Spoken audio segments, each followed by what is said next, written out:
So let's review solving exponential and logarithmic equations. I might suggest that you try and attempt all these problems on your own. And for those that you get stuck on, then you can come back to the video and see how they're solved. And this is from section 4.4. It says show the exact answer and a decimal approximation to 3 decimals if that applies. So again, this is 4.4. Okay, if you scan all 6 problems, you'll notice that the first 2 are exponential equations and the last 4 are logarithmic equations. And for solving exponentials, there's 2 strategies, and for solving logarithmic equations, there are also 2 strategies. So let's just kind of pay attention to the structure of the equations that are given, and that'll determine what strategy we should use. All right, so for problems 1 and 2, both being exponential, the first strategy that we saw in those notes where if we have an exponential equation, can we make the bases the same? That being, we already have a base of 3. Can 27 be rewritten as a power of 3? If so, I might go that route. Over here in example 2, we have a base of e, but I can't rewrite 12 as a power of e. So in that case, I'm going to have to use strategy 2.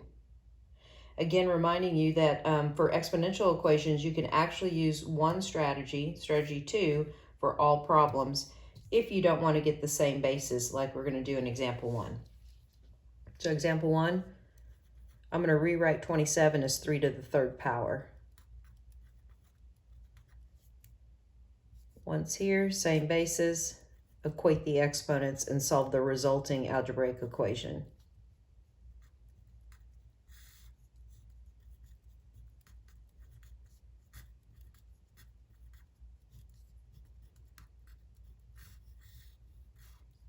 And we know that's the answer. A reminder too, the only time we really checked our answers when solving these kinds of equations was when we had a logarithmic equation. That's when we had to check our proposed solutions. On exponentials, we don't have to check. They should work out. All right, so this is the method of getting same bases. Over here, I cannot rewrite 12 as a power of e, so that strategy was bring in the ln on both sides of the equation. The reason we did this is so that we could move the exponent as a factor here. We got to get x out of that exponent position. You wouldn't want to remove the logs because then you're back to the same problem. So x times ln of e equals ln of 12. To get x by itself, since we're multiplying, we can divide both sides by ln of e.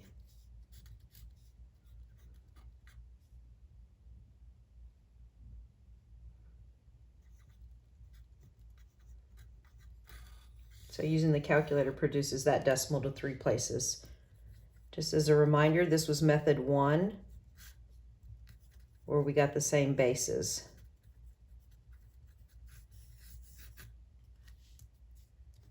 And this was on the notes method 2,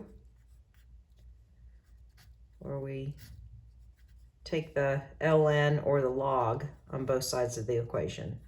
That's log slash ln, both sides.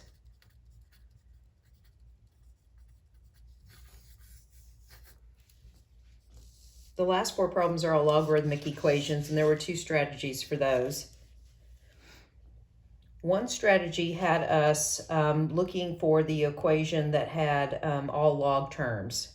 So for example, when you look at these 4 all kind of together, you compare and contrast. Problem number 6 is the only equation where every term has a log. 3, 4, and 5, problem 3, this 3 doesn't have a log, 5 doesn't have a log, and 2 doesn't have a log. So these 3 right here, 3, 4, and 5 will be solved one way, and problem 6 will be solved a different way.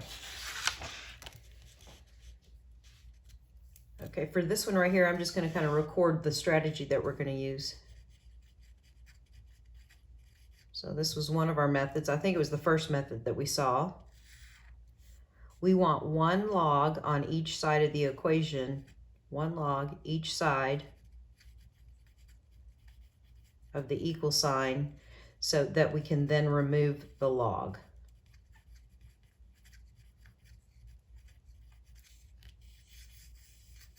So that's the strategy we're going to use for 6. The other 3 will all have the same strategy.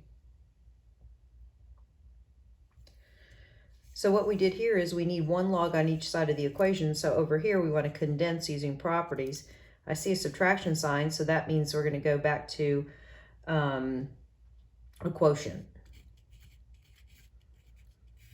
So let's condense these two log expressions into one, where x minus 1 is on top and x plus 3 is in the denominator. And then just bring down log base 2 of 1 over x. Once we're in this position, we can remove the log base 2.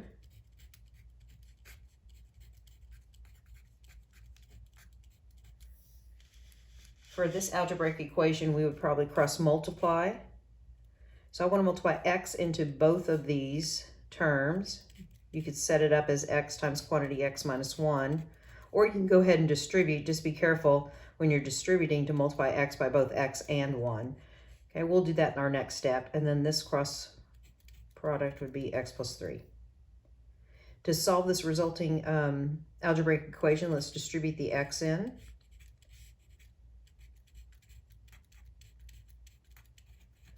Notice that our equation is a quadratic, so we're going to set one side equal to 0 and factor. So let me subtract the x and subtract the 3 to 0 out this side. So I'm going to subtract an x here, and I also need a minus 3 over here. Kind of cleaning this up here, I'm going to have x squared minus, collect your x terms, minus 2x minus 3, and you have the 0 over here. You can do a factor sum chart. We know that this is x and this is x up front to give x squared. Factors of -3 that sum to -2. Set each equation equal to 0.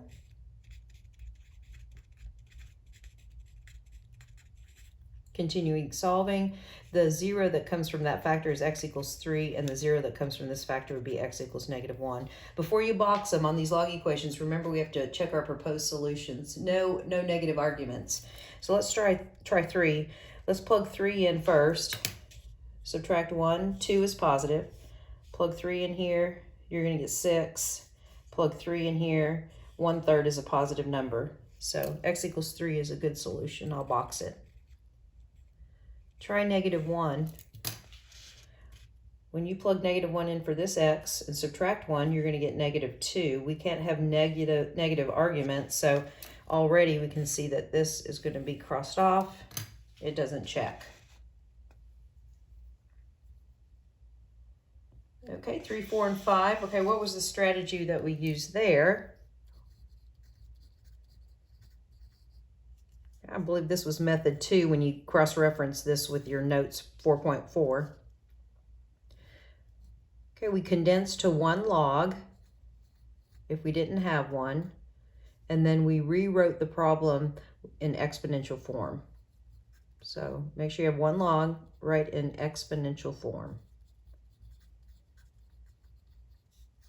It's kind of good to write down what, the thought process is. And so we're going to use this method for both these problems, and we're going to use this method down here.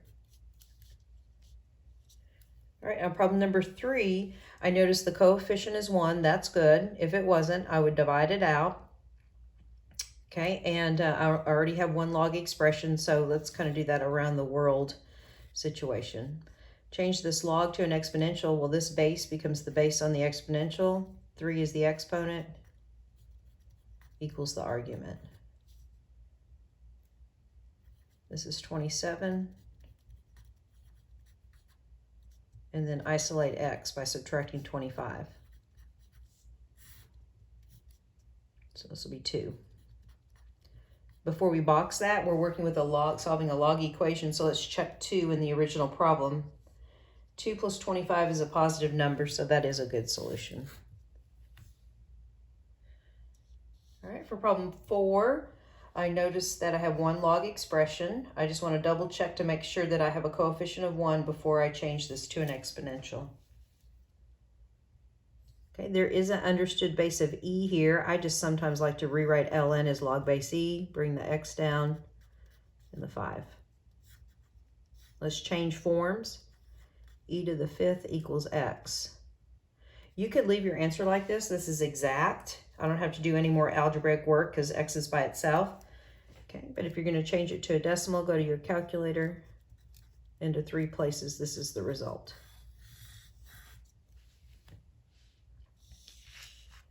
Okay, on problem 5, we want to condense to 1 log, then change to an exponential. So I see an addition, so I'm going to go back to a product using properties from 4.3. So I want to multiply x plus 5 times x.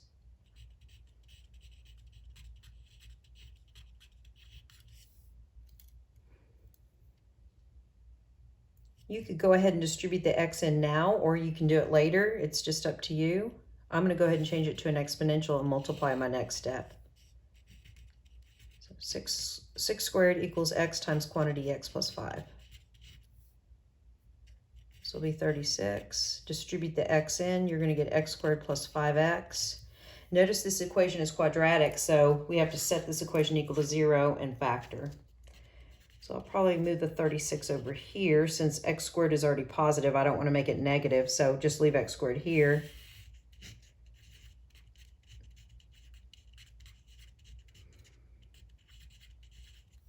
If you want to trade sides, that's fine. If you want to put x squared plus 5x minus 36 over here and 0 over here, that's fine too. Okay, should be an easy factor since that coefficient is 1. You want to come over here and do your factor sum chart. Factors of negative 36 that sum to 5.